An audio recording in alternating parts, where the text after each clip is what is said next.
gentlemen, this is Trisha with Insectopia here to sketch a whole nother bug with you. I actually do believe the bark gnawing beetle is a new family. I don't think that we've done this one yet.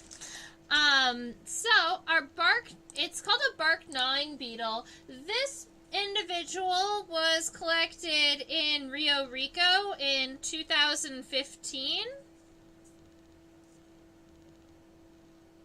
That might have actually been the first year that I went to my insect conference in Arizona. That's pretty awesome. I collected it on Ruby Road, and there are all types of fun stories that we could talk about Ruby Road with. But that's the bark gnawing beetle. It's in the family, I guess we'll start all the way up in order, because why not? You guys like taxonomy. It's a beetle, so it's in the order Coleoptera. Coleos meaning sheath or hard, and ptera meaning wing. And so Coleoptera actually breaks down to hard wings, which talks about the elytra, or the harder front wing of a beetle. Hi, Hashi. Hi, Amy. And then we are in the family Troglodytidae. That's the bark gnawing beetle family. So all of the beetles in Troglodytidae, or we can call them Troglodytids, all Troglodytids are bark gnawing beetles. And then this one, I do know all the way down to genus, and the genus is Temnoscilla. I'm not sure what the epithet is or what the species is. So, if you are going to want to write the species of this beetle, you can write Temnoscilla sp. Sp just means that we know that it is one species, but we don't know which species it is. It's kind of, cheat codes for scientists.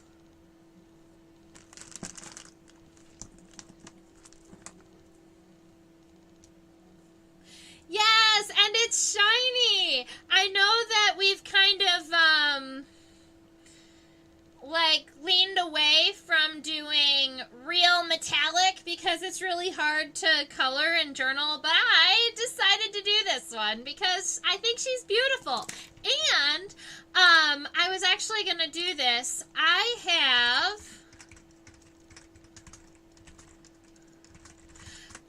some microscope images of this specimen that are stacked, and that was one of the other reasons why I chose it, was because I can show you these. Let's see. We'll go this one. Hey, there it is. Alright, so that is a close-up of this beetle's face. It is a front-looking photo. So it's head-on. That's what we're looking for. It's head-on. You can see the left and right compound eyes. This is the antenna. It's kind of, oops.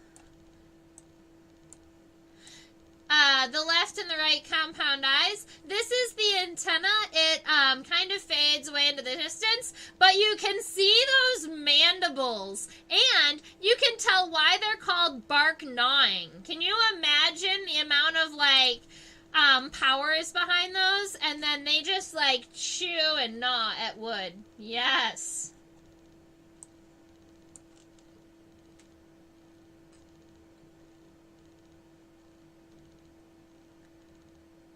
Alright, so let's see. I think sometimes I get slightly distracted by the chat box. I love it though. So let's see. I had that one that I wanted to share with you. I also have, I wasn't sure which one of these I liked better, but let's go with this one. I know how much we like texture, and this is a close-up image of the metallic. This is as close as my microscope could get. And you can see the metallic green in the front and the blue towards the back. Also, you can see all of the punctations, right? We've talked about that word before. All of those individual little spots where it looks like somebody took a needle and poked the exoskeleton all over the place. Those are called punctations. And I agree, it is totally psychedelic.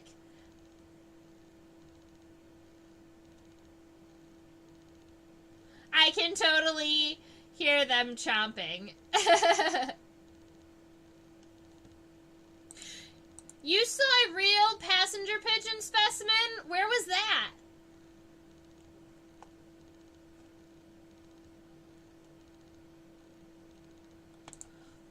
Oh, cool. So so Susan mentioned that she was thinking about what we talked about on the dragonflies last week and how the colors do fade.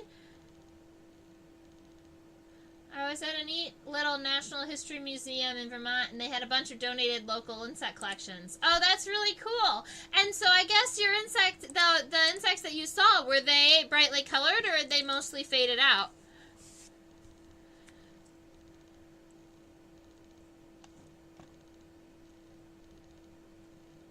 I feel like the Punctations would be a great band name. They'd have to be like punk rock. And they would have to spell punctations with a K. Alright, so I'm going to put bark gnawing beetle at the top of my paper.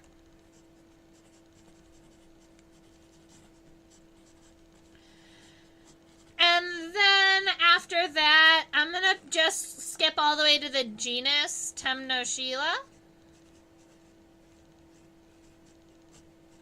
SP.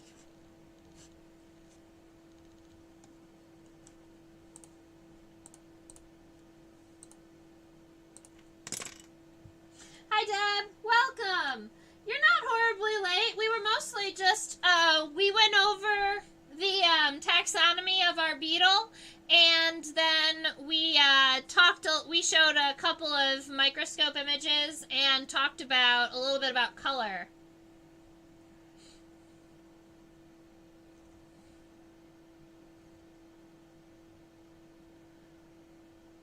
Oh, that's so cool that you were able to use the information that you learned to identify them and the markings.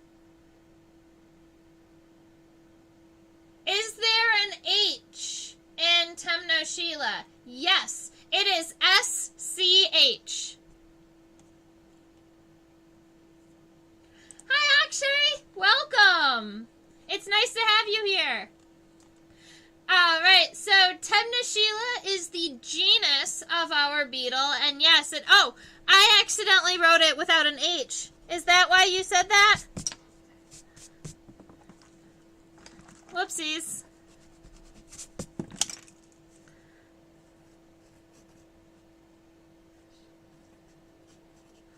Thanks for catching that.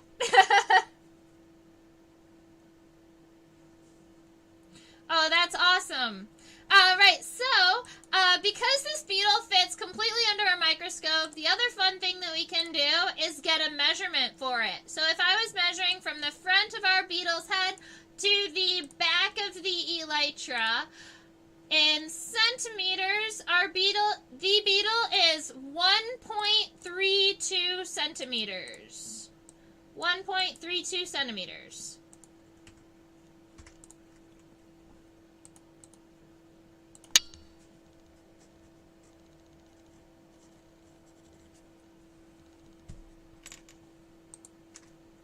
So it's not a really small beetle. It's a decent size.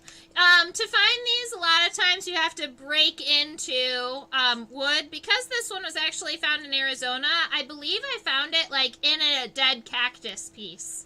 The first year I went to the bug conference. Alright, so the shape of our beetle, I was trying to decide if we were going to really sketch the dorsal view, or if I was going to turn it sideways so that we could sketch a lateral point of view. Because if we looked at it laterally, I think we would be able to add more of like the antennal pieces, and the legs might be easier because they're kind of short.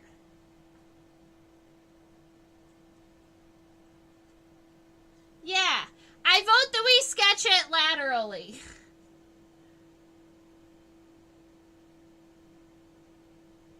What bark does a cactus have to gnaw on? You would be surprised how thick a cactus skeleton is.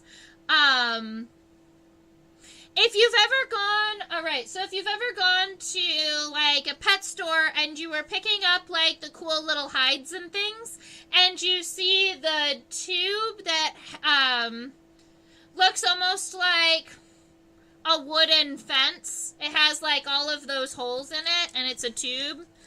That's actually a cholla, skeleton. But you wouldn't expect it, but like the big saguaro cacti too, their skeleton is very, very thick. It's like a tree. Very hard to knock down. So I guess not really bark, but definitely gnawing at like the woody parts.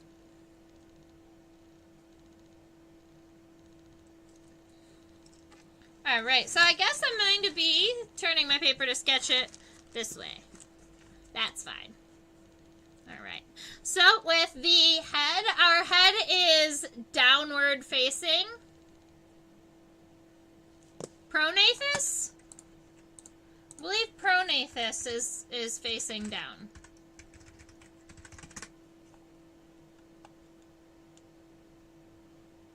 Nope, Hyponathus.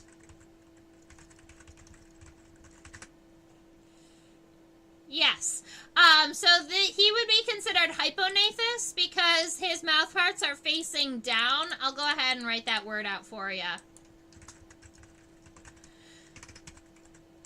So if we're talking about the direction or the shape of the head, if it's Pronathus, then the mouth parts are going to be kind of facing forward and it'll look like the head is looking up. Whereas in your bark gnawing beetle, it's flat on the edge and then its mouth parts face downward. Another insect that has mouth parts that face downward, some people think of like a grasshopper. That's the good example that you have.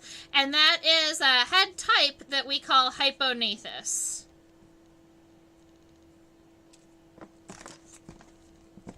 Alright, after your head, we have that pronotum here. I always think this beetle is almost like cigar-shaped. Let's see. The pronotum looks like it comes just a little bit over the head. So this pronotum right here, this is your, this is the first segment of the thorax. So you're only going to have, I'm making mine too big, I'm going to have to shrink it all. The pronotum is the first segment of the thorax, so it only has one pair of legs. There we go, that's going to be better. Sorry guys, sometimes it takes a minute to start over. So I'm imagining the head in this region, and then when I come down in a V here, that's where the head kind of separates from the pronotum.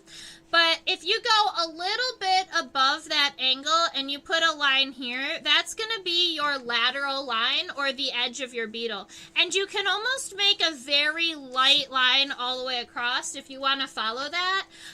We're going to be moving, we're going to be curving around this line, but it'll help you keep her, like, lateral line even and straight. So then we have this pronotum here, and take it all the way to your lateral line. But then, underneath that is going to be where our connection to our front leg is. So I'm just going to add very small right about here. And I do believe I'm just going to leave kind of a stick leg so that we know about where it's going to be. I think my front leg is going to look in this range. We're going to want it to be facing forward, and its leg looks like it's pretty short. We might even have to turn our specimen over so we can see the entire thing. But that's okay. Alright, so moving back from the pronotum, we have those elytra. And if you look at this lateral line here, the elytra elytra go just a little bit below it and then come back up. So you can leave kind of a very light arched line here to give yourself the pronotum, or the elytra, or those really hard front wings. So these guys right here on a beetle, beetles have 4 wings, right? 2 in the front and 2 in the back. The 2 front wings are the elytra. That's spelled E-L-Y. T-R-A, and that just means like that hard outer shell that's protecting the wings. Then you have what we call the membranous wings underneath.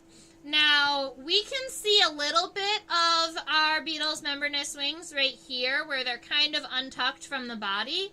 And right here, when we zoom in, that's actually the corner of the wing, or where the wing is folding to try and tuck the rest of this underneath. Because these hind wings are not only membranous, meaning see-through and having veins, but they also have the ability to kind of fold in on themselves so that they can tuck under the elytra and can be long enough for flight.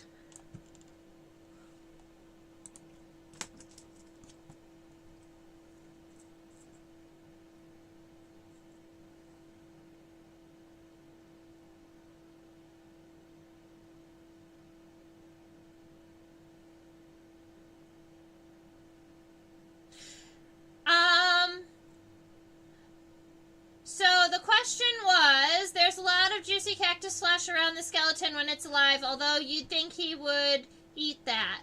I'm not sure I'm not sure at what life stage the bark gnawing beetle is actually chewing. I would assume that the beetle was chewing on already dead cacti. I mean, the one that I caught was chewing on already dead cacti. But there is not a lot of water in the desert, so if you imagine, they might chew on the live cacti just for a water source. All right, so I have my 3 pairs of legs, the front moving forward, the middle and the hind pointing backward. The thorax does not end until the segment until the end of the last leg. So this is actually the thorax. And a lot of people think, oh, the abdomen's the biggest because this is the abdomen. Whereas in reality, a lot of times the abdomen is only about half of the length of the elytra. Because the thorax continues underneath that first pair of wings. So if you wanted, that's head, thorax, abdomen. All right, let's zoom in. Let's see.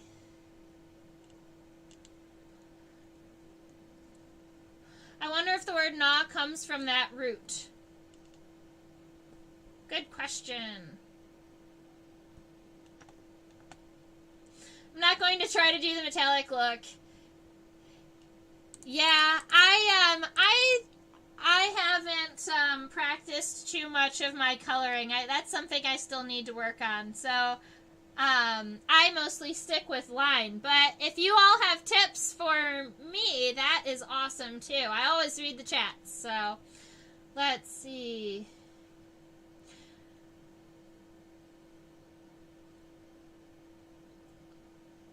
Yeah, so the metallic definitely goes pretty much all the way to white, has a metallic green, and then wherever you can imagine the shadow, it pretty much clears all the way to black. And we'll be seeing a lot more of that now that we've zoomed in. We might even have to flip our friend over. No, I don't want to do that. I'm going to add more light.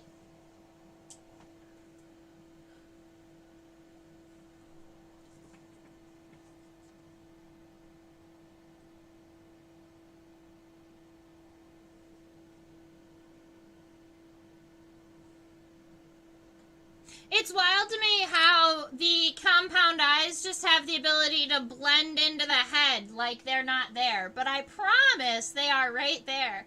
And I was trying to get a decent image of the eyes along with the head. But that's pretty good with the antenna. Aha! This this'll work. And the mouth parts are down there. They're going to be a little bit more tricky. What I'll do is I will just turn on this picture so that we can see the jaws. And then we'll come back here.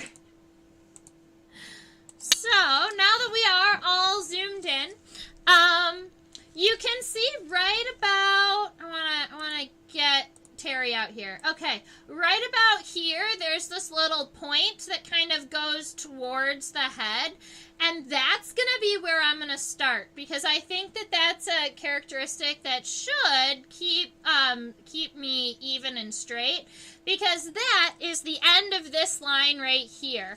That's the edge of that's essentially the lateral line of our beetle. So, it's the halfway point. Yay! Alright. Right at that lateral line, I'm going to take a point in and then come out. And that's how I'm going to start. Alright, let me see. I can get my picture. Oops. Closer. There we go. The compound eye is right here. It is a large, fairly even circle. We might be able to see it. We can see it also from this side here. You can see it's just very even. It is compound, and our beetle does not have any simple eyes or ocelli, although it is absolutely covered in punctations, or covered in those little dots. Now, I believe when you're identifying this beetle to species, you have to determine the density of the punctations. I haven't done it yet, but I do believe that's how you do it. Alright, so the lateral line points maybe to like the upper third of the eye. So I'm going to put, make it really light. Might have to make my head a little bit longer.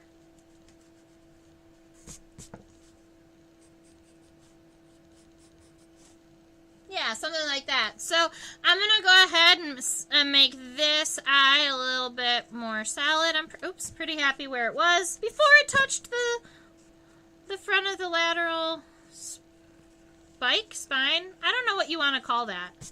All right, so we have a compound eye. I do like to crosshatch inside of my eyes just to make them look nice and compound. In front of the eye, that's where the antennal socket is, or that's where the base of the antenna is. It looks like our antennae have 1, 2, 3, 4, 5, 6, 7, 8, 9, 10 antennal segments. One of them is nice and bulbous at the base. That is going to be what we call the scape.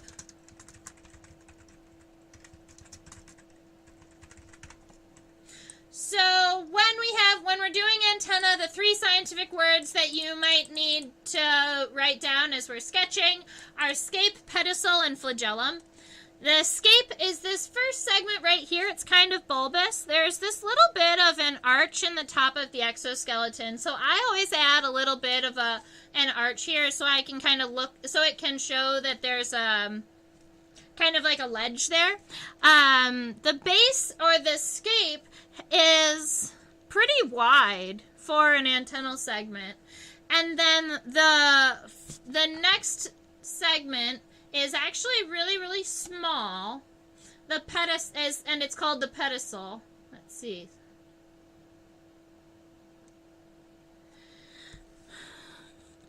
So it's kind of small. It looks like this. I guess I would define most of these antennal segments as almost looking like they're barrel-shaped. They look like you could make them like parentheses and then cap them off. But let's see, there's 10 of them, and once you get down to the pedicel, the smallest one, all of the rest of the segments make up the flagellum, and they go from small all the way to, I guess, the last three are the largest. So I'm going to make my line look like right about here so that I know where my antennae are supposed to end. And then I'm going to get those segments fit in here. So 1, 2, I get 8 more. 3, 4, 5, 6,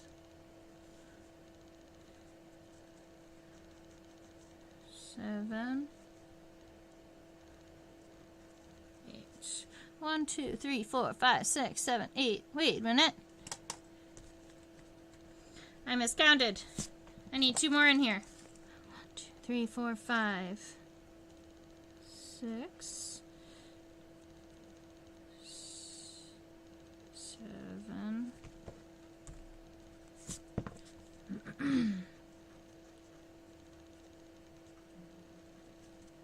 And then 8, 9, and 10 are the larger bulbous ones. They also look like they are almost bowl-shaped, where they're kind of cupped at the end and could fit the other one in behind.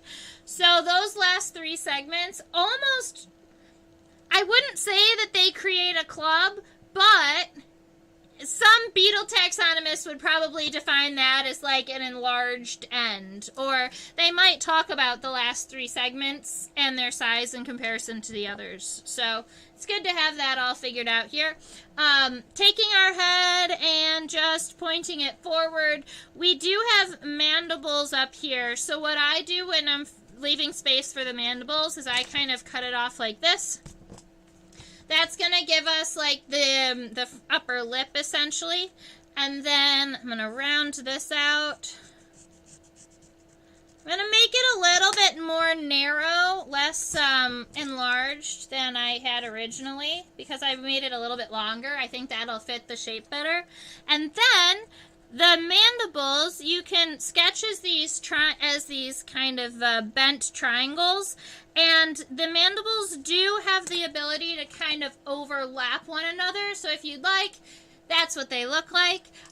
They are very long, and they have what we call molas. That's spelled M-O-L-A-S, kind of like molars, but without the R.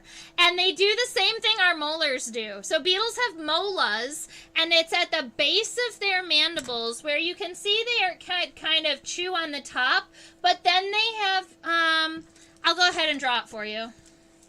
So that right mandible there comes out, and it has those teeth. 1, 2, 3, 4, kind of like that. And then it disappears and gets a little bit darker, and you can't see what's going on. But I'll tell you what's going on. The mandible actually gets wider like this, and then kind of like this, and then goes back in. And the other mandible is the same on the other side. So it comes out, it meets or overlaps this center portion, but then it's got this kind of section here. That section is the mola. And after the beetle's mandibles use their teeth to kind of pull that bark or that woody substance off of the plant, as they're eating it, they use the molas to kind of grind the food before they ingest it. Pointy for tearing, flat for grinding. Exactly.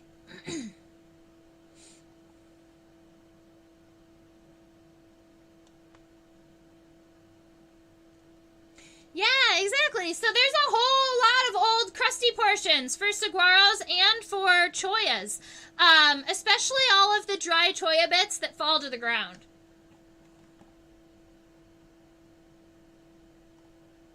Yes, that little bit of membranous that we see sticking out would normally be folded under the elytra. I think that was probably a comment from earlier, but I just want to clarify that was, yep. AntLab on YouTube has some cool slow motion videos of beetles taking off. Oh, I'm going to have to check that out.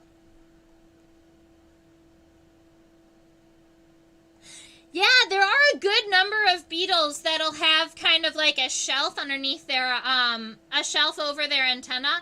In fact, beetles in the family,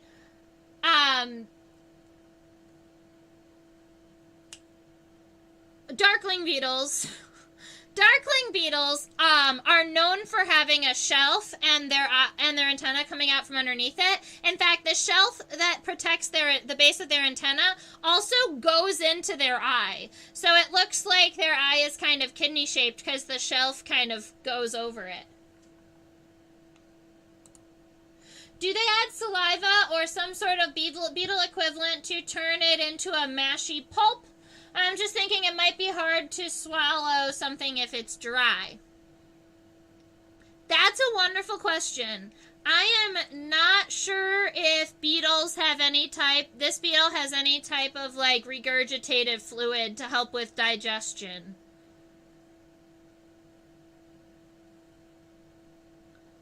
But they do have the equivalent of stomach acid. So they might. I'm not sure. This beetle does have a fine circlet of seed between the head and the pronotum. There are these little fine golden hairs that I just find absolutely stunning. And I have actually, on my own time, I've spent time just zooming in and looking at these hairs. I don't know. There's something pretty. I think that they look almost like a crown or a halo. I wanted to get really good pictures of them, but I haven't been able to just yet. It's like you have to get at the exact right focus level. Oh, come on, friend. It keeps going over it. There we go. Anyway, let's go back to the pronotum. I think that we've got our head taken care of. I wish I knew if they had saliva or not. I know that there are insects that do use saliva-type substances. I mean, if you imagine catching a grasshopper, they have that, like that black icky stuff that they puke out when they're being defensive.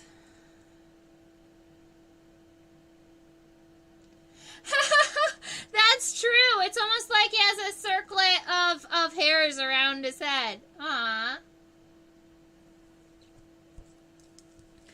So, a lot of beetles that are bark gnawing, or a lot of beetles that need to, a lot of beetles that are trying to digest foods that are generally not easily digestible. Let's just say it that way. When they seem to be difficult to digest, a lot of times those beetles are using a large series of microorganisms in their gut to help them digest. Insects have a 3-part digestive system, and I actually have a little activity that we could do together one day. I have a little activity that I do with high schoolers when I'm teaching them the insect digestive system in comparison to the human digestive system. We'll take like paper towels and a cup and some water, and we pretend that we're an insect eating, and we like walk through the steps of the digestion and come out with a little frass pellet that we've like pressed all of the stuff out of. It's actually a really fun little thing. You would have to come with materials. I don't know about that.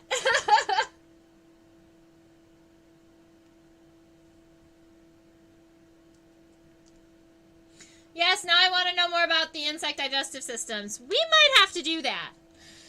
Alright, so our pronotum comes down and it angles slightly down, and then instead of, I had originally drawn the angle like this, it's actually like this, coming back towards the head.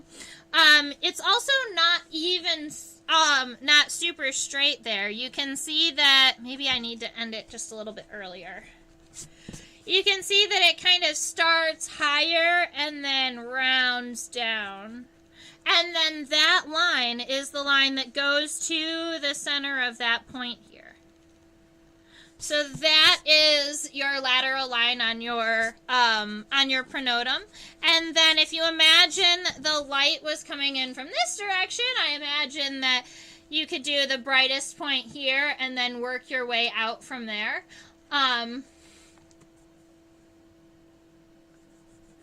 That's sort of why I was puzzling about this beetle-eating cactus. I'm not sure if either the crusty stuff on the cactus or the skeleton would have the same nutrients.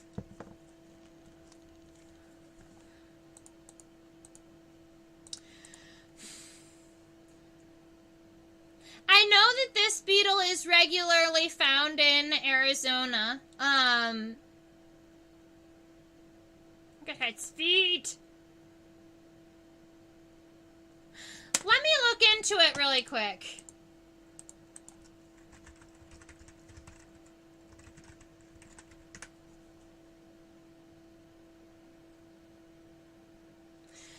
Yeah, hey guys, I made a mistake. Derp.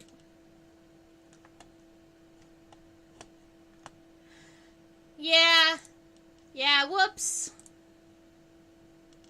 Okay, so, fun story.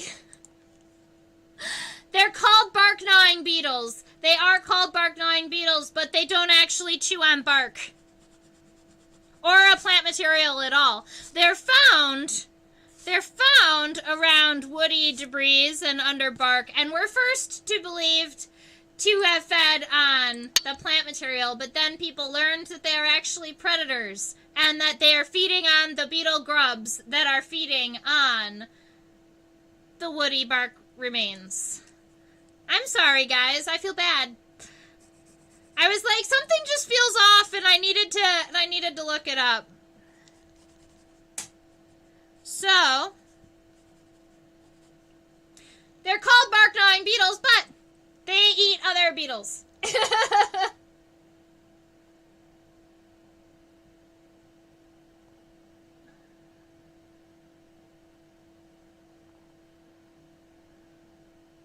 They're predators.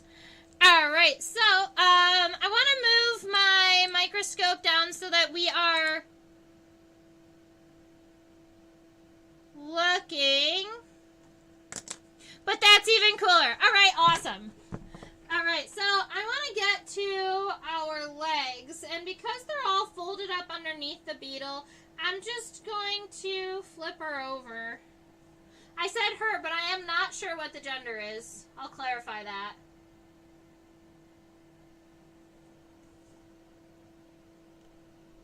Or the sex.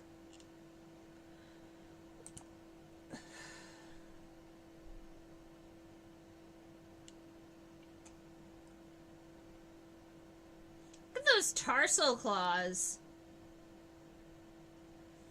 Aw, and the little... and on the end of the tibia. Alright, so I like to slowly move my focus up and down when I'm first looking at the specimen, just so that I can see kind of the entire image, and then I will go on. Let's see if we can get a...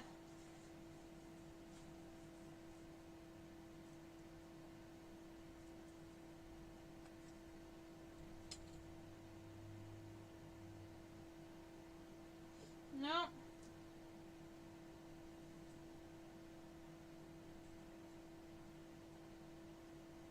Oh, that was good. Go back to where you were.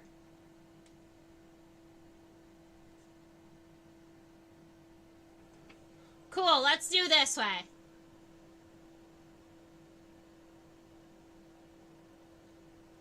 And now you can see from the ventral side, or from the bottom, that the beetle has those light golden hairs all the way around its head. The legs do seem to reflect darker colors, maybe dark blue to dark purple, rather than the bright green color of the top.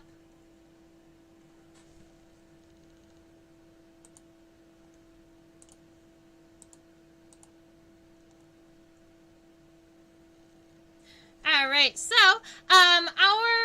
the leg is going to be starting right about here. here, about, I guess, 2/3 back into the pronotum. The first segment is really, really small, kind of triangular. They have a very kind of small triangular coccyx. That's essentially what we call the hip bone. And it connects the leg to the main body, to the thorax. And then I'll go ahead and give you the main words. That is femur, femur, tibia, and tarsi. Those are the three main segments of our leg, and those are also the three main bones of your leg. So, you know, easy to remember. Let's see. I'm bringing my femur up, and it's just barely going to cross over the lateral line before it comes back down. It looks like it's a little bit wider at the base, so I'm just going to kind of widen it out here. I just don't want it to run too much into the end of this antenna, admittedly, so I'm trying to make it happen here. There we go. And then the coccyx is going to be about here. So we've got the coccyx, we have the femur coming up. I'll erase this lateral line because our leg does go ahead and go in front of that. And then our tibia, I want it to go behind the antenna so that the antenna comes up in front, because that's generally what it would be. Our tibia is fairly narrow, and it does have a... I kind of want to call it a circlet, like a circlet of golden hairs at the end of the tibia. I think you probably saw that when I was zooming in and out of our specimen here. It looks like that circlet is right about here, those little golden hairs. And after you get the femur and the tibia, I just want to go ahead and zoom in on the tarsal segments, because in beetles, the tarsal segments are incredibly important for family identification. So let's see what they look like.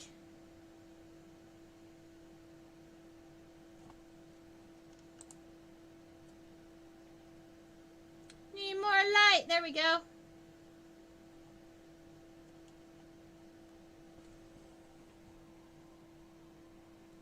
One, two, three, four, and then the claws. So we have 3 rectangular tarsal segments, 1, 2, 3, along this line.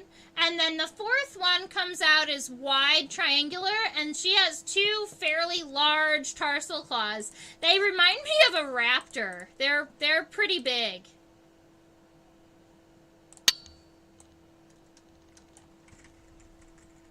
So if we're looking here, it goes 1, 2, and then that big triangular segment with the 2 big claws. And you can always go back and add these little golden hairs on the edges. They're so pretty. Alright, I'm going to get the edge of my thorax all darkened in, and then I think we are pretty good with the head and the pronotum. Moving back on to the elytra and then the other 2 pairs of legs. I do believe that the other 2 pairs of legs are very similar to the ones that we just saw. Yeah.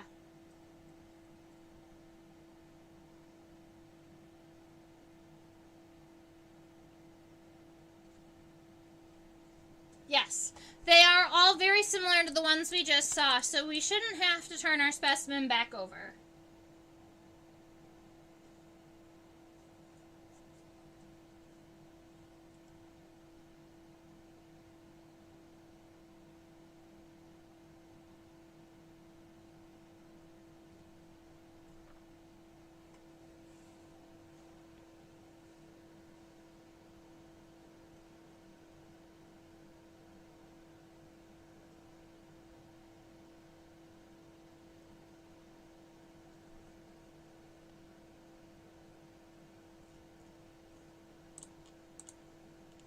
Alrighty, perfect. So now we get a chance to check out the elytra, look at that overall shape for the abdomen and the remainder of the thorax, add the legs, Maybe zoom in and check out that membranous wing that's sticking out where it shouldn't be. All right, let's get going. So our elytra are going to be coming out just a little bit above the pronotum, and they go all the way out. Let's see. And then at the very end, they do curve down, but it's not really an even curve. There is almost this little angle here. So it's not even all the way across. It comes mostly straight and it angles down at the end. Now this, the bottom side of the elytra, it stays fairly straight until you get to right about here. And then it curves up to meet that lateral line, right? So this line right here that comes across and up, we're going to angle down and then meet it back up here, like this.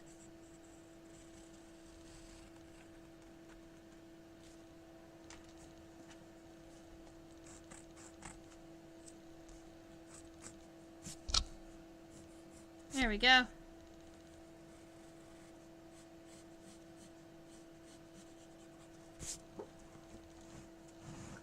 Very cool. All right. Now, starting from down here, that is the bottom. That's like the lowest part of your body here. This is where the thorax continues. So we're going to just let it...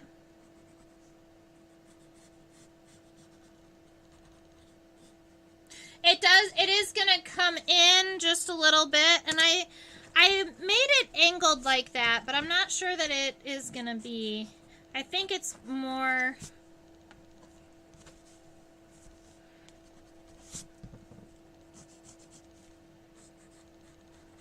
like that.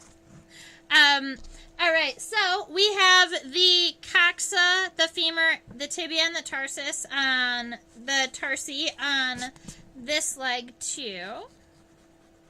And really, if you could practically copy this leg, just flip it 180, I guess you could flip it over and then put it here and here and it would be good. You just need to make sure you've got about the location correct on your beetle. So if you're looking at your pronotum length and then you pull that over, you get the rest of the thorax. And then you want to take that and put it here and here. Imagine like dividing this into thirds where you would put those two lines. And that's where you're going to want to put your coccyx. So first one kind of right here, and then the femur coming up. Keep in mind that it does not have really long legs, right? So they come up, it's going to come down and widen at the base just a little bit. All right, you've got that golden ring of hairs, 3 tarsal segments.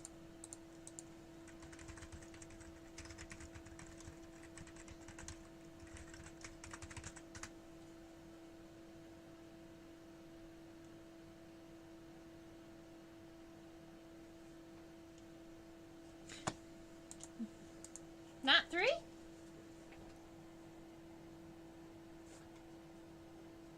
Not 3.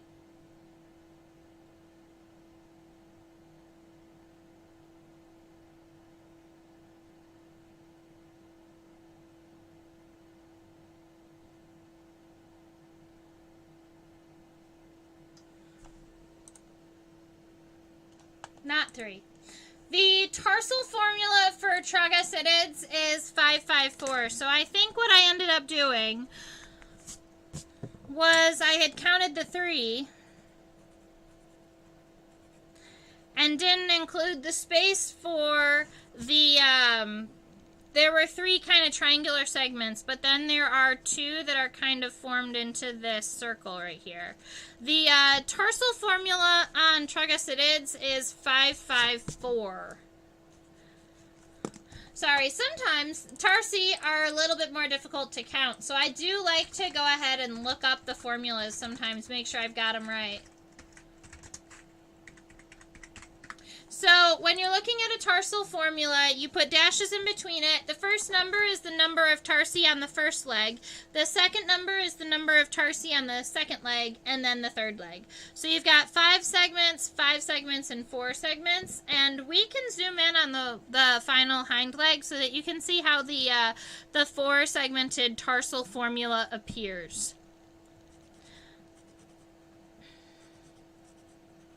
Because admittedly, the 4-segmented is a little bit more obvious than this one that we looked at. So let's go look at that.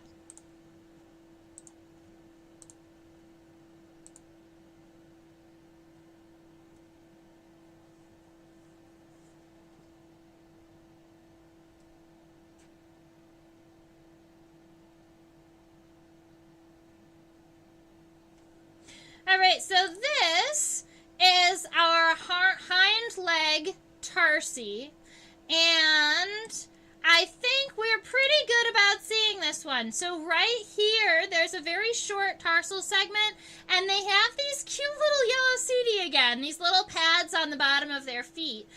So you've got, this is 1, this is 2, this is 3, and then the 4th tarsal segment is nice and long, and it's kind of rounded at the end, and it does have 2 claws, but we're looking at it from a lateral perspective, so you can only see the 1.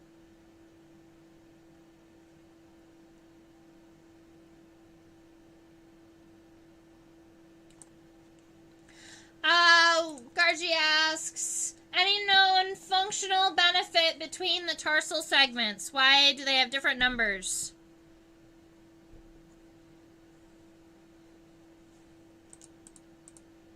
I'm not sure with these beetles. I do know that tarsal formulas are generally what we call a family characteristic. So when we're looking at different families of beetles, all troglodytids, all bark beetles, bark gnawing beetles will have the same tarsal formula. All longhorn beetles will have the same tarsal formula, but then longhorn beetles and bark gnawing beetles are going to be different. Or like leaf beetles and ladybugs are going to be different. But I'm not sure what the actual functionality is and why you would have more on one leg and less on another leg. I'm not sure if one is more stable than the other. I wouldn't think so.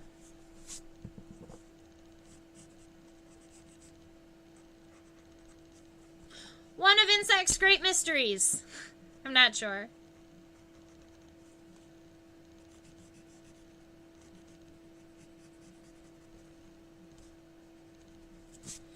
And after we get done with this sketch, I really want to show you where I'm at with the coloring book images, line drawings. Because I think I have like 40-something of them taken care of now. And I'm sorry, I really thought I was going to have them done by, I really did think I was going to have them done by Christmas, but, you know, time ran away from me a little bit. So, playing a little bit of catch-up now, but hoping to get it done.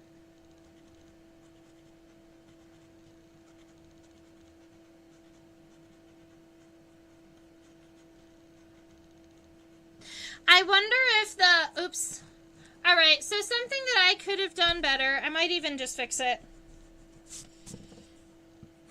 is that your tarsal segments are a lot of times toe segments. So you see how this one's kind of angled out? This one can angle a little closer down because it's kind of coming towards us. But the hind leg really should, the tarsal segments should angle out this way because each one of those little segments has a little pad on it so that it can help walk across the ground.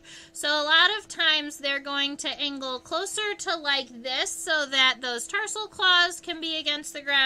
And so that those tufts of hairs that are along the bottom of the tarsal segments have the opportunity to touch the ground, right? So admittedly, something like this, or more angled like this, probably better. This one now looks funny. I'm going to fix it again.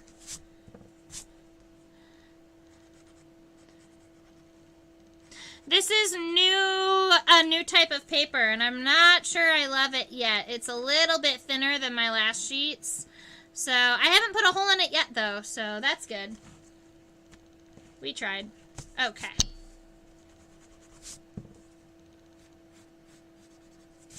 Alright, so for the abdomen really prefers to be tucked up underneath the elytra, or tucked up kind of underneath.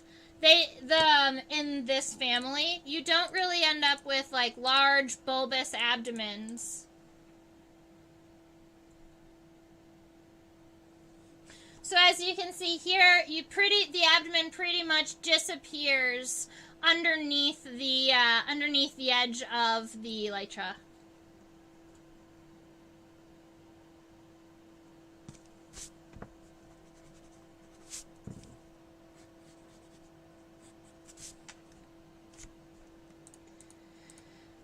All right, couple more things.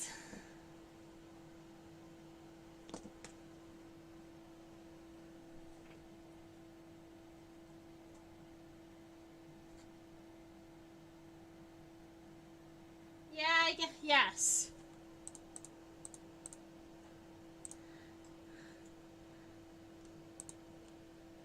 Yes, the last tarsal segment should be much longer than the first three. So we'll try this one more time.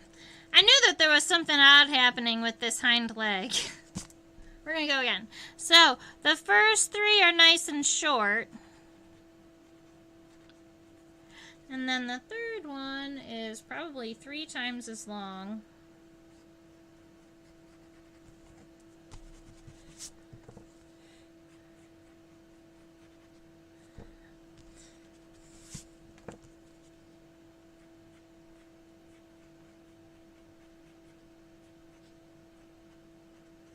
That's better. Oh!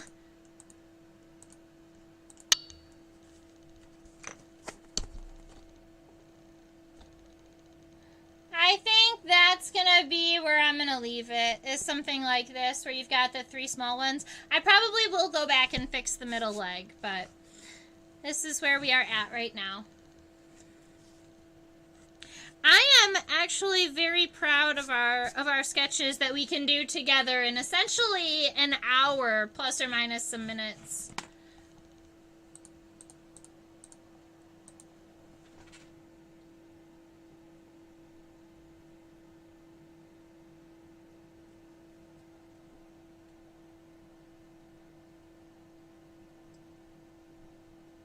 So you mentioned that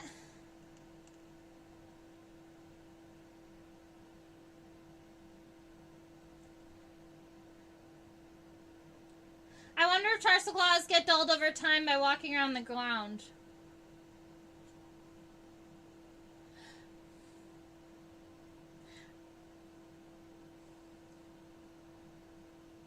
I would think that they dull a little bit. They probably lose their really, really sharp point, but I don't think that they ever, like, completely lose it or it breaks off. I also know that a lot of, not these guys, because these are actually predators and not beetles that chew on wood, but a lot of beetles that do chew on wood actually have metal-tipped mandibles, so that as they're grinding down the wood and breaking up things that are very, very hard on their mandibles do fade down a little bit, and so they have metal-tipped mandibles so that they don't wear as much. You can see right here on the edge, that's the membranous wing, and you can see kind of where that triangle is. That is where the fold is happening in the wings. So any point after that is actually supposed to be tucked up underneath the elytra.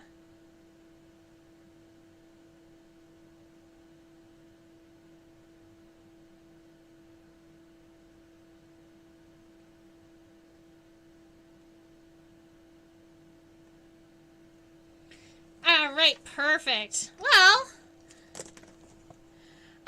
if we want, we can look at the really cool cycle psychedelic image one more time. I think that a couple of us missed it in the very beginning because I showed it off kind of before we got here. That's a zoomed in image of the texture on the back of our elytra. You can see the punctations in it and all of the metallics. So that's pretty beautiful. And this is the front of the head, but we got to see that a couple of times, so I'm pretty happy with that.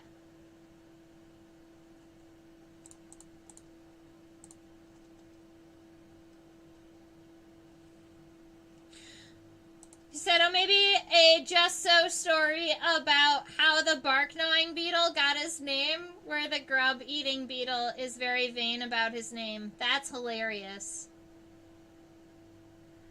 You're going to have to write the story, and I'll draw the pictures.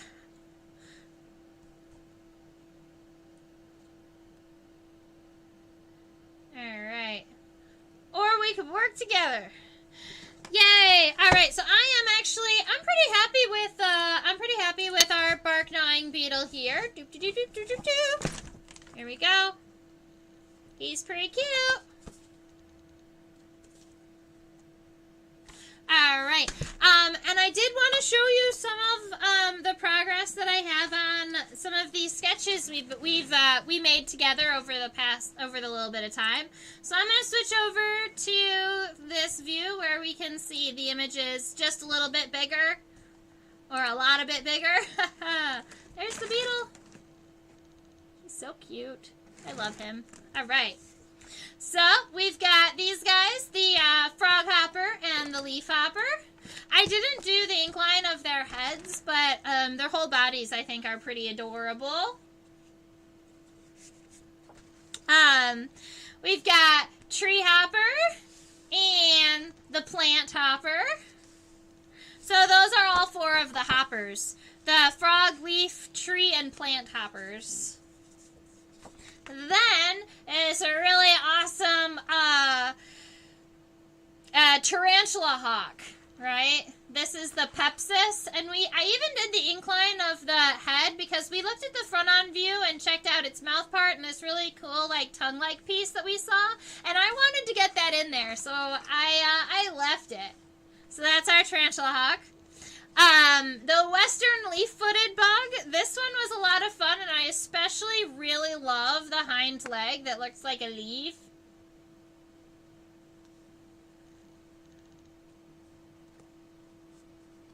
Can we compare and contrast all the hoppers? Of course we can. I do believe I did that during a Sunday class the beginning of last year, but because it was so long ago, we can do it again. This is that tortoise beetle we looked at, and it took so long to add in all of these little circles here to get the correct kind of texture in there, but I'm so happy we spent the time doing it, because I think that he looks so cute. You would like to see the frog hopper and leaf hopper faces in the coloring book. All right, good to know. I can add them. So this is a harvester ant. It's a Pogonomyrmex, and we've got our friend here, the harvester ant. In the beginning of the class, I did a lot of like writing about the insect around my specimen, but I've ended up mostly writing the words on my screen and chatting about them. This is a flower wasp we did. I really liked that there was this fun little 7 in the middle of its back. And then when you look at the stinger right here from a lateral point of view, you have the 2 that come down and the 1 that comes up. Flower wasps. Oh, I did another tree hopper because, you know, I was in the mood. So there's another tree hopper. I don't know if both of them will make it into the book, but we'll see. That is the ambush bug. I think he's so cute. And I didn't do the dorsal view of him, but I might end up doing that because I think that it might be beneficial to have both dorsal and lateral points of view. Ouch, pinchy stinger. Yeah, totally. The lace bug. Keep in mind, this lace bug was 2.7 millimeters, or less. It's like a quarter of a centimeter, right? 2.7 millimeters. So this was a little itty tiny friend, but she had so much fun detail. And the pronotum was this whole piece, these two edges that are like Queen Elizabeth's like neck piece, and this whole region here was the pronotum. The head's little itty bitty and underneath there. Thank you, Akshay. I've been doing a whole lot of practicing. This is the rough stink bug, Brachymina quadrupustulata. Sometimes I just hide legs underneath the body. Shh. All right. Oh, this one's fun. I really like this one. I'm not sure the genus or the species on this one, but it's a type of ichneumon wasp. So you can see it has that long filiform antenna, and then it has this really cool ovipositor, and in its wing, we spent the time to do all of the true wing venations in this wasp, and there's the little horse head in the wings, and that's the defining characteristic for the family Ichneumonidae. And in real life, these little stripes are yellow. All right, this one's a twofer. So we've got the paper wasp on this side, and then the horsefly on this side. And I'm going to have to clean up the edges right around here, but other than that, I'm pretty happy with him and the fact that his head is all eyes.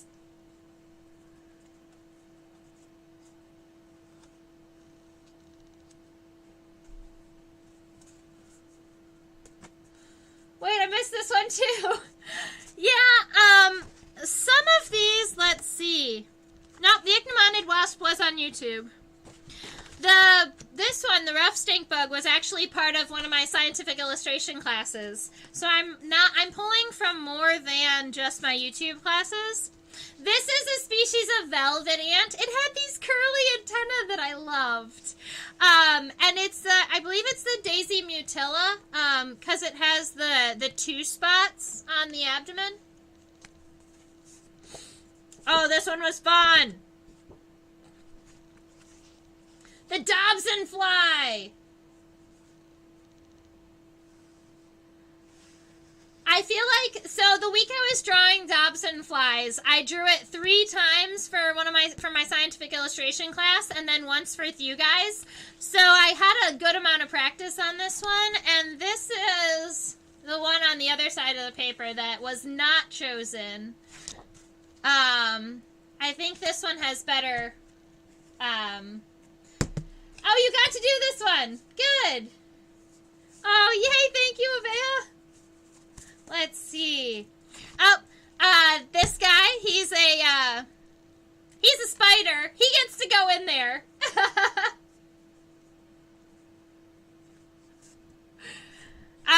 The stonefly, with its really flat wings, kind of flat and stubby. I really enjoyed doing the wing venation on these because it starts very basic and then it like multiplies at the end, kind of like a little bit of brick down here. And I think that this is really cute. It looks like there's a smiley face on his head. When did I do a spider? I did a spider when all of you asked me to do a spider. I did it, everybody was begging me to do a spider, so I brought this guy in. You did the stonefly. Good, Hashi. This is, the antlion. I put it sideways because this is the way you can see it entirely, but our beautiful antlion. So, they look very similar to a dragonfly or a damselfly, but they have some differences in their antenna. Their antennae are very different, right? Antlions have long antennae, and they almost have these, like, little curves at the end of them, whereas dragonflies and damselflies have very, very short, hairy antennae. Oh, yes, Avea has the notes for season. All of my live streams are saved on the channel, so if you see one that you would like to do, you can always go back and look at it. I can always do it again, too. This is a soldier fly, Stradiomyidi. He's got the really cute aristate antenna that flies have, and on this one we could actually see the halteres, or the adaptations of the hind wings, right? Because flies only have 2 wings, 1 pair, and then they have these halteres in the middle. This one I did in September. You probably remember that one. September 11th. This is a beautiful golden fly. We call it the golden dung fly. Scathophaga stercorea is the species name on this guy. And all of these long hairs are these beautiful metallic golden. And its scientific name is Scathophaga, or scat, meaning poop, and phaga, meaning loving. So he's literally the poop-loving fly. And he's a dung fly. Dung, D-U-N-G, not dumb. Sorry, guys.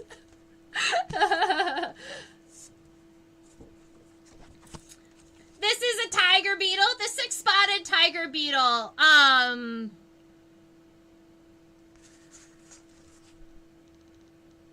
Cicindela, that's the genus. Cicindela sexcutata. I erased the genus when I was erasing the pencil on this guy, but the nice, really long, thin legs with the really, really thin tarsal segments. I love their mandibles. And this day, we actually talked about the way that their grubs live in these tunnels, too. All right, the giant water bug. And this is his head upside down so that you can see his rostrum, or his beak, his mouth parts. I do still need to go in and crosshatch in his eyes.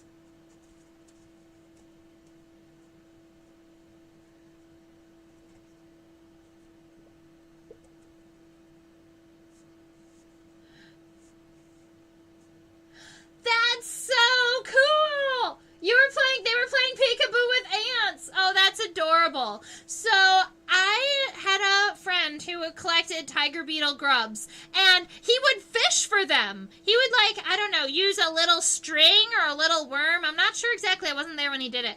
But I think it was a little string, and he would, drop it down into their little tunnels, and they would grab onto it, and you can gently kind of tug them out. And that's how you collect them, is you go fishing for them. And then on the other side, I did this one too. This is the skin beetle, or a trogid. It is in the genus Omorgus, and I believe the characteristic is the shape of the scutellum. But we got to see the shaping of the elytra and the pronotum, and we looked at the beetle head on, and all of the really long, cute hairs around the eyes that make it look like it has 3-way eyelashes. You tried! Oh, good! I've never tried, so I don't know what the secrets are. Aw.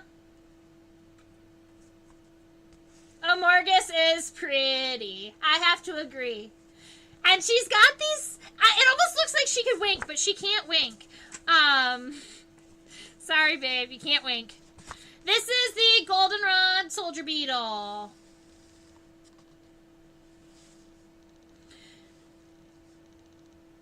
Alrighty. We're still going. Oh, 2 Chrysina. This is Chrysina lecontii. So this one is a green metallic bronze color. This one is cool because it's got the close-up view of the tarsal segments and the tibial spines. And it shows you the difference between this Chrysina, which is Chrysina lecontii, and this Chrysina, which is Chrysina gloriosa. That's metallic green, but has these silver stripes on it. So you can see that they have similarities, but they are also their own unique beetles.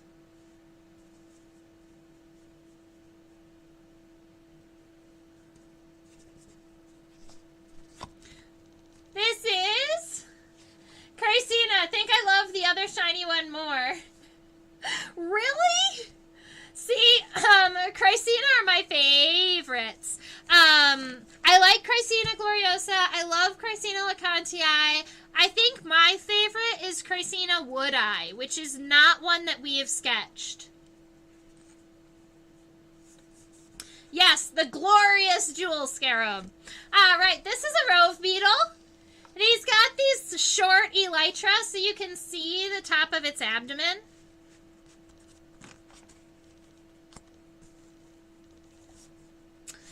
And the clown beetle. This beetle, remember, was super duper duper flat.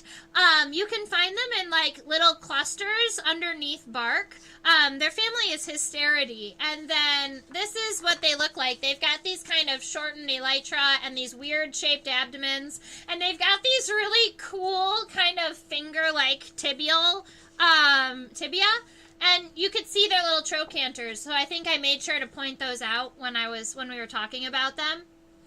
And we talked about the difference between a club and a lamellate antenna, and these guys are clubbed, seeing that this entire segment is together, where sometimes a clubbed antenna actually looks like a petal or a flower here, and it can kind of open up.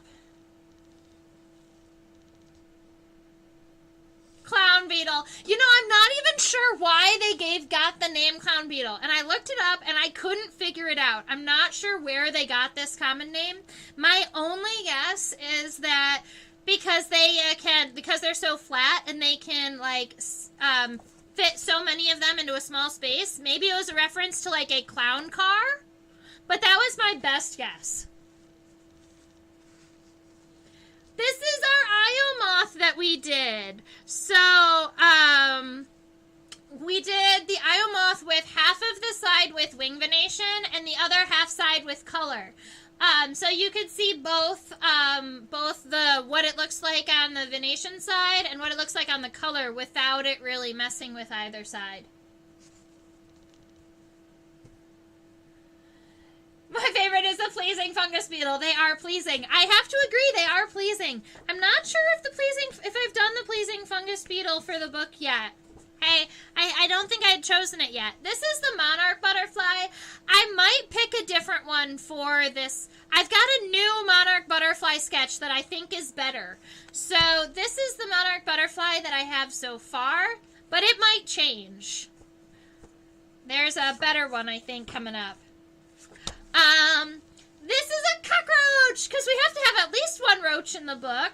So we've got Supella longipelpa, it's a nice long roachy friend. That is our tegmina, right? So the front wings of cockroaches or praying mantids or walking sticks, they're kind of leathery. And they're considered tegmina, Tegmina, like this praying mantis. Do the viceroy instead. I could do the viceroy by just taking a line and going this way, and then it's a viceroy. This is the Chinese mantis, and honestly, this is my favorite Chinese mantis that I've done because I did one side with the wings out and one side with the wings down, except that its head is ginormous. So I inked it the way that I sketched it. But I made the joke when we were drawing it that it looked like a Bratz doll version of a praying mantis. Like the head is just obnoxiously large. So I might go ahead and shrink it when I digitize it. And that's our raptorial claw, because you can't just leave a praying mantis with its claws like this. That's not fun.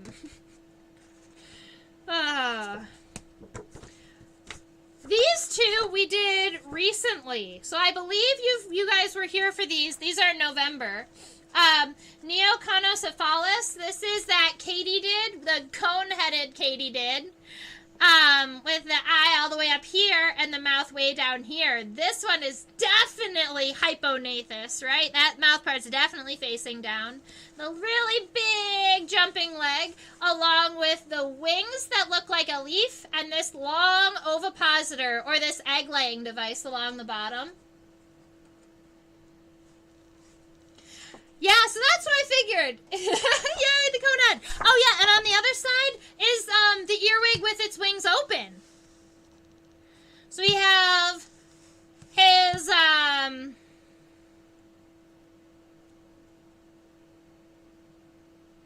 these. Oh my goodness. They're the same word as these. And, these. Alright guys, sorry. My brain is gone. He's got claws.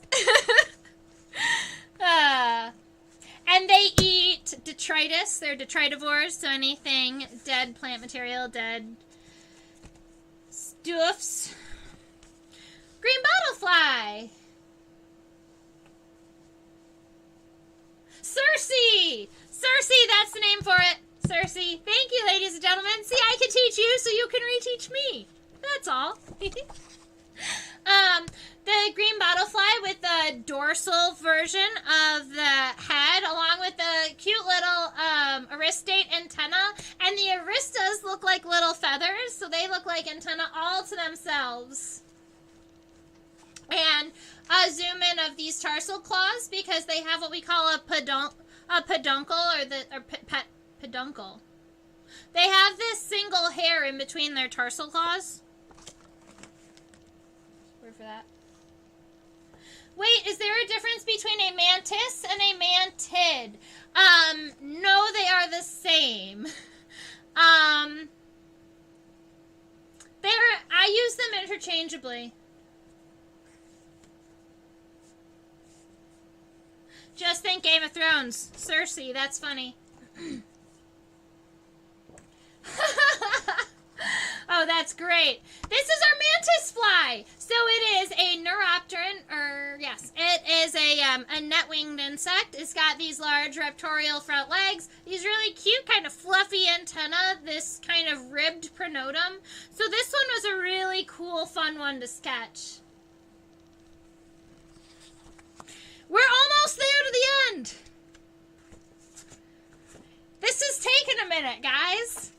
This was one of my newest. I think I inked this one last night. This is a Jerusalem cricket.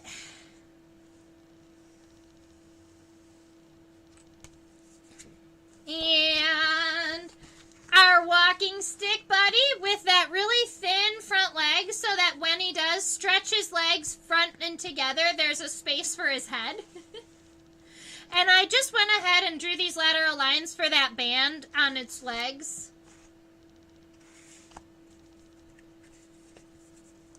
The mantis fly was one of the first ones you did. Oh, that's good.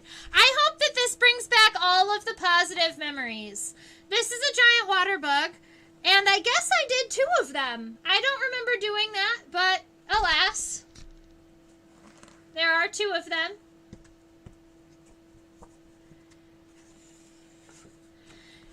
This is our Luna moth. These are a lot of bug pencil miles.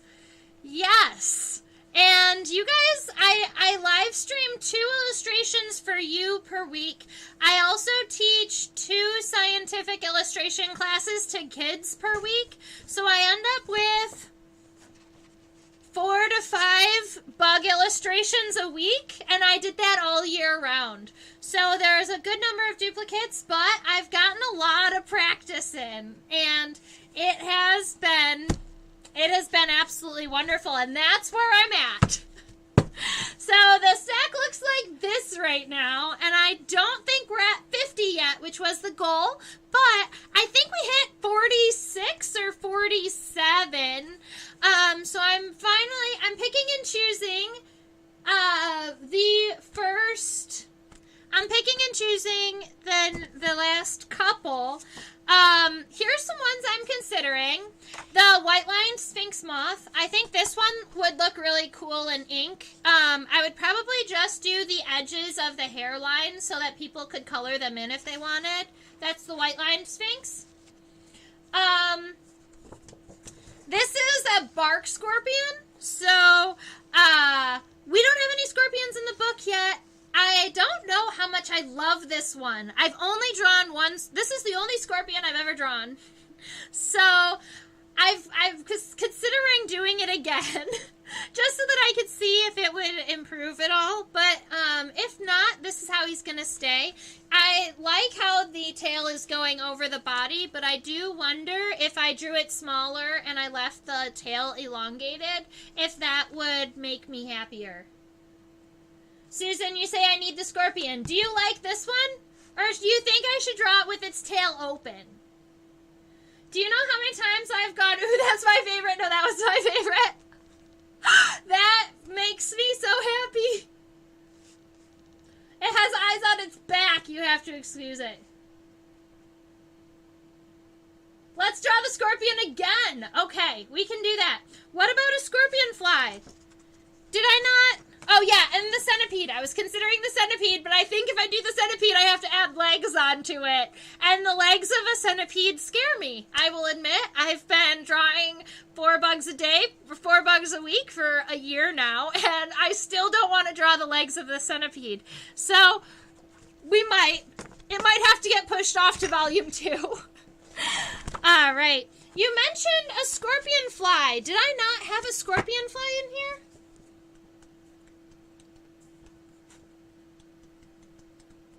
I pulled 2 scorpion flies out of my books with the intentions to inkline them.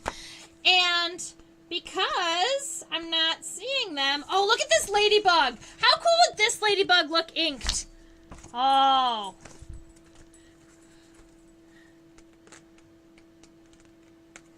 And the water penny, the water penny is such a unique insect. See, these are insects that I sketched after I picked which ones I was going to do. So, or like the pleasing fungus beetle, because we talked about it. But it's a very, very simple one. I mean, it still could be fun to color in.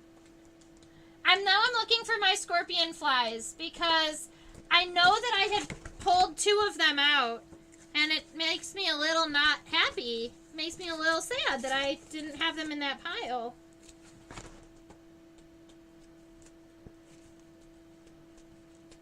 I try to keep all of my drawings organized, but you know, as a creative person or as creative people, sometimes illustrations don't stay as organized as you want them to. This was my first scientific, this was my first real attempt at illustration. I was drawing the, this is a specimen that I don't have, so we haven't drawn it together. It's a parasitoid of a wasp of Vespids. Let's see. Oh, it's not going to be in this book. Not in that book, not in that book. Excuse me while I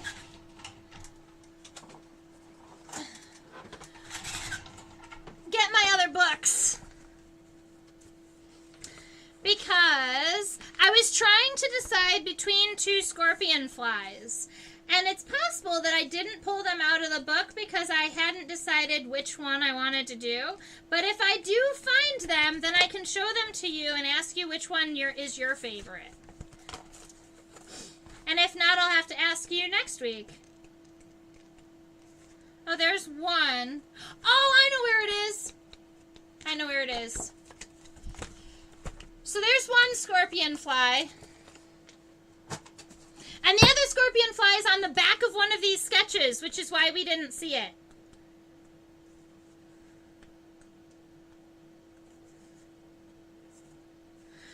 Because I started drawing on both the front and the backs of my papers.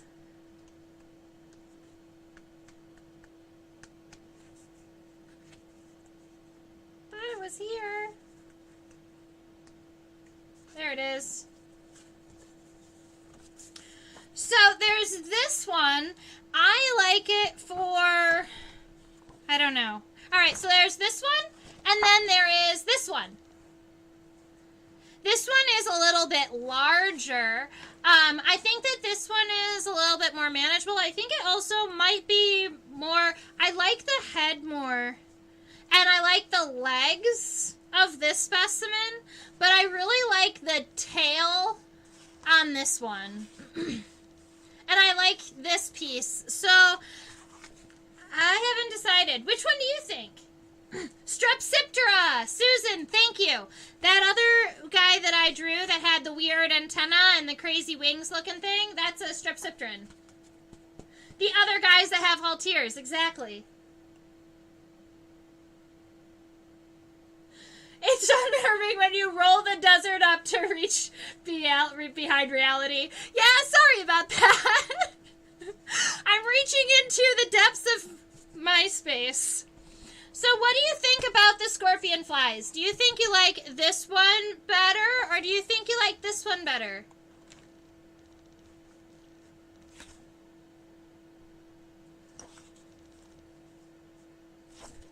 I might do this one and then just the end of this guy up here somewhere.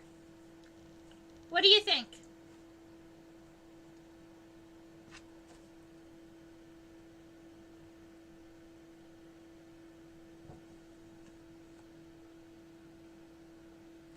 And I've got to include the centipede. That's true. And that's admittedly what I was considering. I was considering drawing maybe 3 sets of legs and then kind of copying and pasting them and doing the rest of them digitally. I think the second one is the one I was there for. So for sentimental reasons, you're impartial to this one? Because we have this really cool mouth part happening on this one. This is one that I did with students. You're right. This is a scientific illustration class one. Whereas this is the one I did with you, with the YouTubers. So, and I think that the hind leg on this one is a more realistic length. This one has kind of a short hind leg.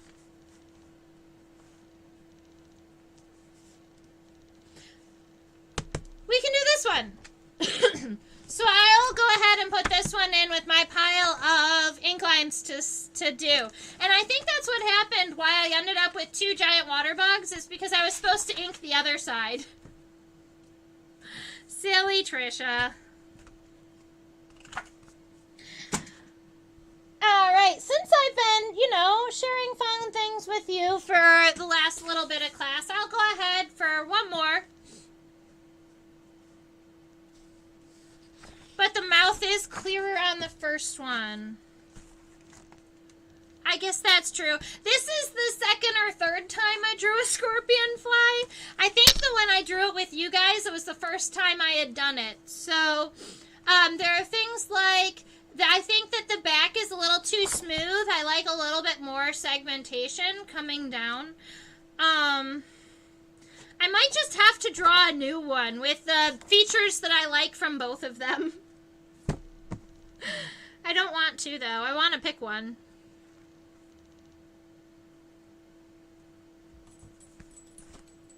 And you can see the ocelli.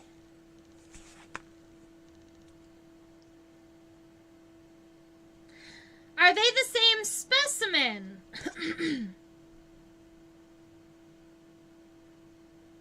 I don't believe so. They might be 2 different specimens. So maybe I could include them both. Ha ha ha. I would have to look into that. So this is the other thing that I do with kiddos. I don't know if you've ever seen like some of these.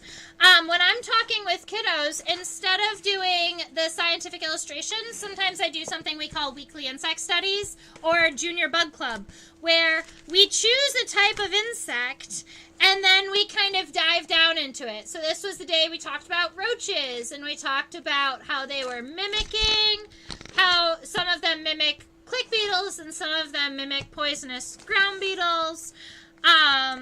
This was a day that we talked about praying mantids and their life cycles.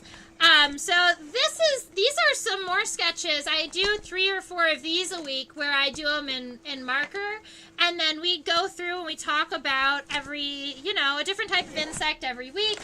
And these types of sketches, I just think they're so cute and colorful and fun, but I don't have, after I make them, I haven't found a purpose or use for them unless I just having them around. Look at that Luna moth.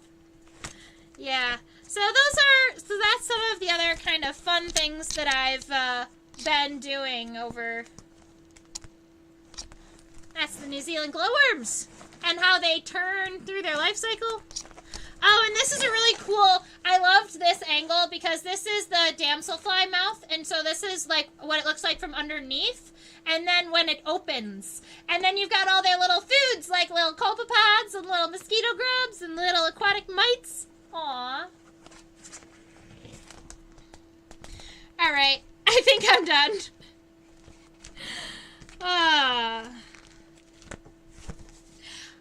I hope you all. Actually, you got the opportunity to see New Zealand glowworms? I'm jealous. I want to go to New Zealand so bad. So bad. I need to get to New Zealand. And I need to see the glowworms. And I need to see all the awesome tiger beetles. And you got to see cave wettas. Okay. That's really nifty. I want. So, there are 3 locations that have been on my, like, places that I want to go since I was a child.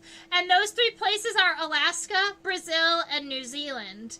Those are the places I've said I wanted to go since I was, like, little enough to walk. But whenever I said Brazil, I mostly meant the Amazon rainforest. So, any of the countries that the Amazon rainforest is in, I would be down for.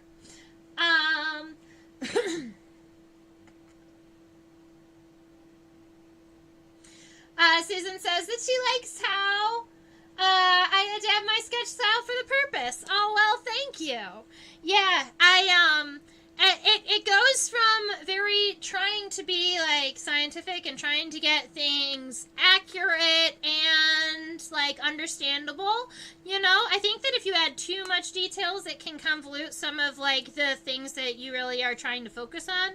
But then, you know, when I'm chatting about bugs with the kids, I've got 30 minutes to teach a lesson and to let the kids have fun. So my sketches become lighter and more fun and a little more kiddie, but I love them nonetheless.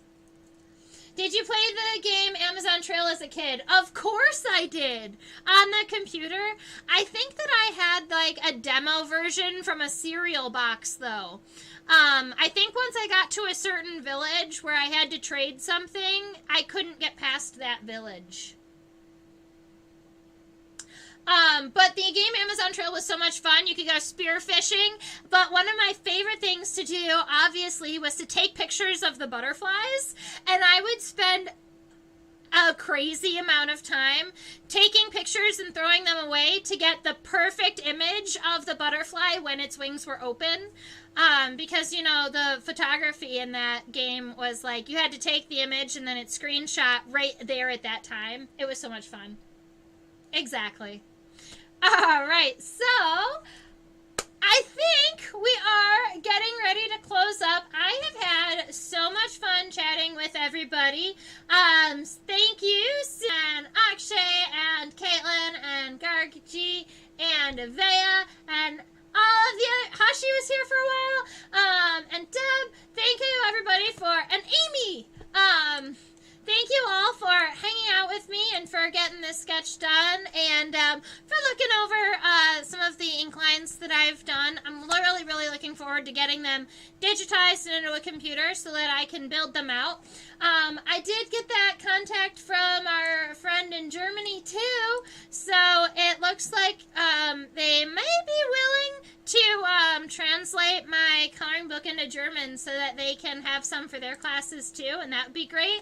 So, if any of you out there speak another language other than English and would like to help me translate a coloring book into your language so that you can share it too with people of your country or people that you know, go ahead and let me know. You can reach out to me at trisha@theinsectopia.com because, you know, the more the merrier, essentially. So, keep in mind, I do teach on a platform named OutSchool. That's for kiddos, so ages 5 to 8, 9 to 12. But we get to Zoom chat. We get to learn about a different insect new week. We get to use the microscope. It's a fun time. Kids love it. I even have some of my students now coming dressed up as bugs to class. So that just makes my heart so happy. Especially right now after Christmas, they're all so excited to show me all their new bug things they got. And that just, like, it warms my heart to see so many of like the young people coming up and being in classes where they can learn insects in a way that I wanted to learn insects when I was their age, and get to actually meet other people who are as passionate about bugs as they are, which is so cool. All of you are already subscribed to my YouTube channel because you are chatting in the live stream box. But if you're not, and you're hanging out and watching, go ahead and press the subscribe button. And if you want, you can press the little notification bell, and your phone will ring, ring, ring when I'm going live, and that's a good time. Right here, that is my PayPal. Oh. All right. And if you need to contact me, or if you want to share your sketch with me, you can go ahead and email me at trisha@theinsectopia.com. Some of you even send me your blog links now, and I am going to, one of my New Year's resolutions is trying to be better on social media, because I have a hard time staying in touch with social media and staying connected and posting all of the time. But I know that it'll be better if I do start doing that. So I have some of you who send me your blog links, and I would really like to start, sharing your blog links that, and really kind of joining in that social setting. So sometimes that's a little bit more difficult for me, but I'm going to try this year. Yeah. So thank you, thank you, thank you. I just met a 4-year-old niece who is obsessed with bugs. Exactly. All right. So, I hope you all have a wonderful week. I look forward to being in California at the end of April. That's going to be wonderful. Especially if you want to be productive 365 days a year. That's true. It's difficult to be productive and to be on social media at the same time. True story. All right. I hope you all have a wonderful rest of your week. I will be back around on Sunday at 4 p.m. Eastern to sketch whatever we want to sketch next. If enough of you are there who want to look at and compare hoppers, we can always do that. I will. Woo! We're in California. I am going to be in, I believe it's Southern California. Hashi invited me out to her state park to a weekend to teach about bugs. So I might have to take a day drive up a little further north so that I can see the rest of you too. I'm trying to figure out my calendar schedule, but yes, I do plan on being in California in the end of April. It's the April 28th, 29th, 30th weekend, maybe plus or minus a couple days on each side. Oh, that's so nice, Akshay. All right, I'm going to have to reach out to a couple of you. Go ahead, if you're interested in seeing me in California at the end of April, go ahead and email me at trisha@theinsectopia.com so that I have your email, so that I can contact you and ask you about, where you are and how I can get to you. And I know that I have so many people out there that I would love to meet, and I was invited out there, and I have a planned trip out there now, so I might have to just come out there and say hi to everybody. So go ahead and email me and let me know where you are, and I'm going to try and, cluster some trips. So, cluster maybe even a class or two. I won't be in California, but if you ever come up to Albany, New York... Albany, New York? I think I was there 2 years ago. But I'm always interested in going into...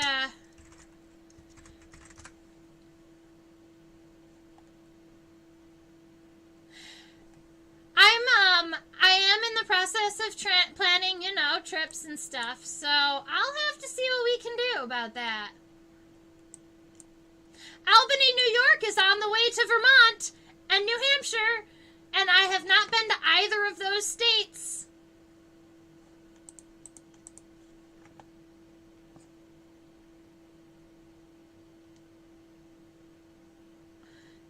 the bee goddess.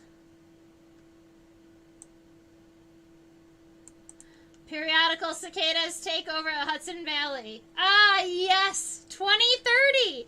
We only need 7 more years.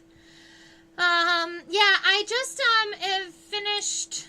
I just asked my the nature center that I work at for the week for my conference off and my California days off. So, the Caterpillar Lab is in New Hampshire. Ooh! I have all of the Caterpillar Lab's playing cards. I don't know if you've seen those, but the Caterpillar Lab came out with, I was seeing if I could see him over in my desk area. The Caterpillar Lab came out with these, like, playing cards. They almost look like Pokemon cards, but there's, like, one for all of the different caterpillars. And I got their entire collection last year for Christmas. They're so pretty. I love, their photography is amazing. All right. I brought water down and I never drank any. No good.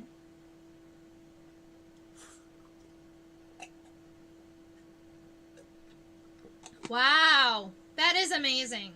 2 years worth of 365-day calendars.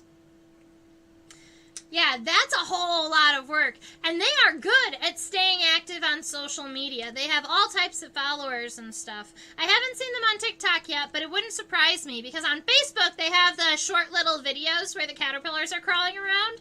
And I just think that's so cute.